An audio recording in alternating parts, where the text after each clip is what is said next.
आज हम इस वीडियो में कबीर की साखियों को पढ़ेंगे और उसके अर्थों को समझेंगे।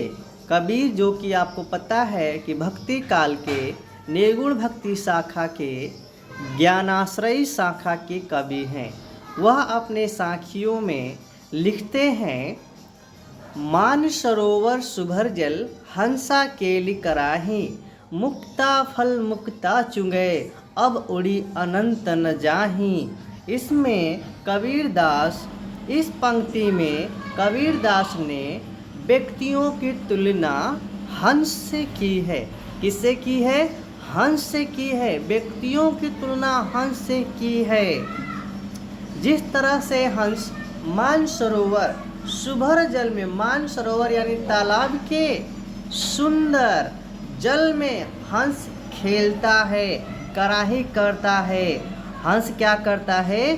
खेलते हैं और मुक्ति चुनते हैं। वे उसे छोड़कर अब कहीं जाना नहीं चाहते हैं। ठीक उसी प्रकार से मनुष्य भी जीवन के माया जाल में जब बंध जाता है और इसे ही सच्चाई समझने लगता है, तो वह भी इस संसार को छोड़ के कहीं जाना नहीं चाहता है।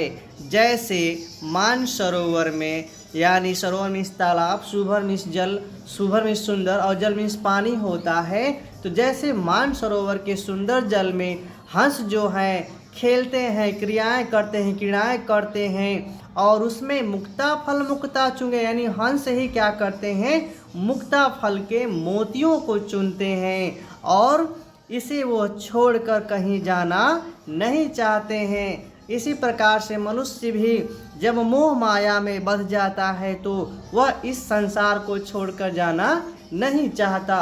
तो यहाँ पे कबीरदास ने इसके दो अर्थ लगाए हुए हैं।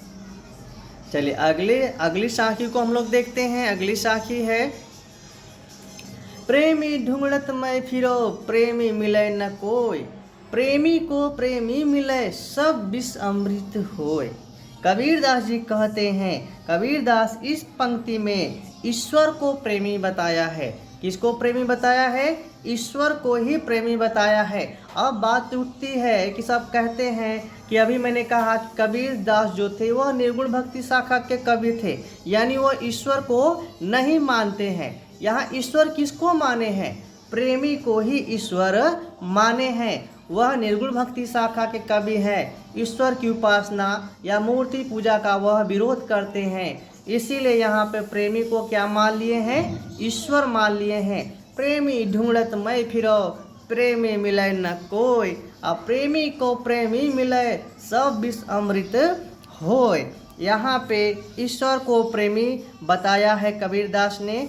यहाँ कबीर यह कहते हैं कि प्रेमी यानी ईश्वर, प्रेमी यानी ईश्वर, प्रेमी ढूंढत मैं फिरो यानी ईश्वर को ढूंढता हुआ, प्रेमी को ढूंढता हुआ मैं इधर उधर भटक रहा हूँ। प्रेमी मिले ना कोई, लेकिन बहुत ढूंढने के उपरांत भी हमें प्रेमी रूपी ईश्वर नहीं मिलते हैं। वे उन्हें ढूंढते फिरते रहते हैं परंतु उन्हें ईश्वर नहीं मिलते हैं। प्रेमी को प्रेमी मिले सब विष अमृत होय।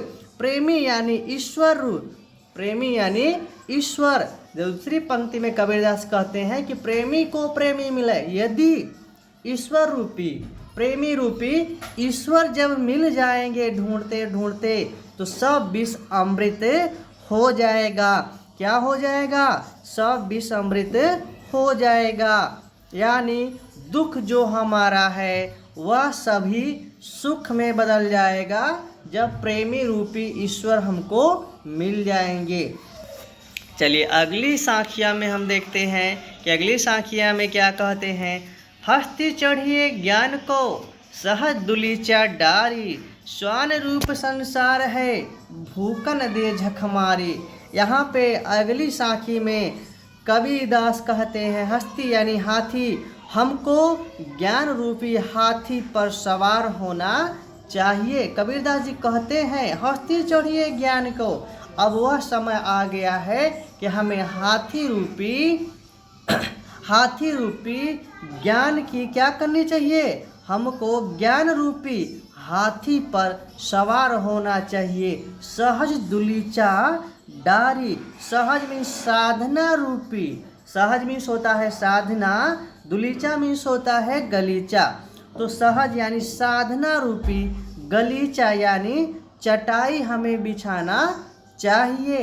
श्वान रूप संसार है, भूखन दे झक मारी।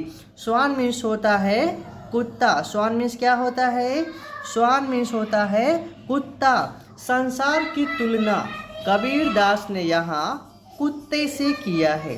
संसार की तुलना किससे किया है कबीर दास ने, श्वान रूप संसार है भूखन दे झकमारी, यानी संसार की तुलना कबीर दास ने कुत्ते से किया हुआ है, जो निरंतर भौंकने का काम करता रहता है, जो आपके ऊपर बार बार भौंकता है, जिससे अनदेखा करके चलना चाहिए।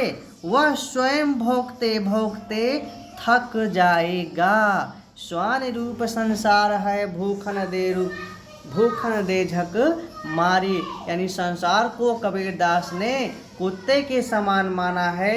कहा है कि उसे भौंकने दीजिए, हमें अब ज्ञान रूपी हाथी की सवारी कर लेना चाहिए और साधना रूपी चटाई बिछा लेनी चाहिए। और संसार तो कुत्ते के समान है, वह कुछ भी कहता रहेगा, कुछ भी कहता रहेगा, तरह तरह की बातें कहेगा। इस प्रकार से कुत्ता भौंकता भौंकता स्वयं थक जाता है, स्वयं झक मारने लगता है। उसी प्रकार से संसार के लोग भी कुछ बातों को कहते कहते स्वयं झक मारने लगेंगे। तो वह समय आ गया है जो हम ज्ञान रूपी हाथी की सवारी कर लें। चलिए अगली पंक्ति में देखते हैं। पखा पखी के कारणे सब जग रहा भुलान, निरपख होय के हरि भजय सोई संत सुजान। पखा पखी, पक्ष और विपक्ष की बात हो रही है। इस पंक्ति में कवि पक्ष और विपक्ष दोनों की बात कर रहे हैं। करे पक्ष विपक्ष के कारण सारा संसार आपस में लड़ रहा है। पखा पखी के कारण सब जग रहा भुलान, पक्ष और विपक्ष के कारण सब जग, जग में संसार आपस में लड़ रहा है और भूल भुलैया में पड़कर प्रभु को ही भूल गया है, यानी परमात्मा को भूल गया है। निरपख होई के हरि भजय सोई संत सुजान। यहाँ कबीरदास जी कहते हैं, जो व्यक्ति इन सभी झंझटों में पड़े बिना, पक्ष और विपक्ष में पड़े बिना निष्पक्ष होकर, निरपख होई के हरि भजय, निष्पक्ष होकर, हरि मीन्स भगवान या प्रभु की भजन करता है, सच्चे अर्थों में मनुष्य वही है। तो अब हम चलते हैं अगली साखिया में। अगली साखिया में क्या कहते हैं कबीरदास, हिंदू मुआ राम कही मुसलमान खुदाई, हिंदू मुआ राम कही मुसलमान खुदाई। कहे कबीर सो जीवता जो दूहों के निकट न जाई। कबीरदास जी कहते हैं कि हिंदू राम राम कहते हुए मर जाता है, हिंदू राम राम कहते मर जाता है और मुसलमान खुदा खुदा कहते हुए मर जाता है, उन्हें कुछ भी हासिल नहीं होता है। कबीर सो जीवता जो दूह के निकट नहीं। कबीरदास जी कहता है जो न तो राम के पास जाता है और न मुसलमान के पास जाता है। कबीर कहते हैं कि जो इन दोनों के पास नहीं जाता है, असल में व्यक्ति जीवित वही है। नहीं तो हिंदू भी राम राम कहते कहते मर जाता है और मुसलमान भी राम राम कहते कहते मर जाता है। लेकिन सच्चे अर्थों में जीवित वही मनुष्य है जो इन दोनों के पास नहीं जाता है। अब आगे देखते हैं अगली साखिया में कबीरदास जी क्या कहते हैं। कावा फिर काशी भया, कावा फिर काशी भया, राम ही भया रहीम, मोट चून मैदा भया, बैठी कबीरा जिम। अगले पंक्ति में कबीरदास जी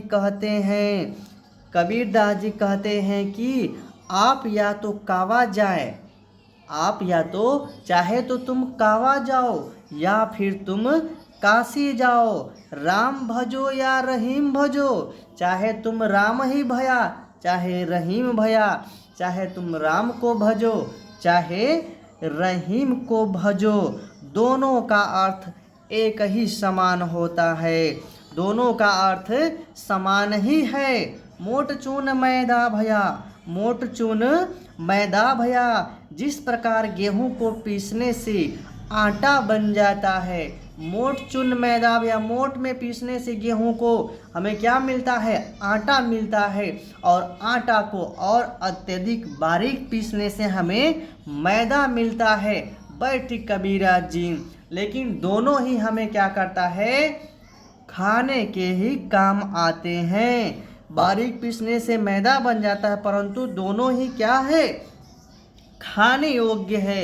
इसीलिए दोनों अर्थों में आप प्रभु के दर्शन ही करेंगे, चाहे तो आप कावा जाएंगे या फिर आप काशी जाएंगे, चाहे तो राम राम भजेंगे या फिर रहीम रहीम भजेंगे, दोनों ही अर्थों में हम ईश्वर को ही, परमात्मा रूपी ईश्वर को ही प्राप्त करेंगे।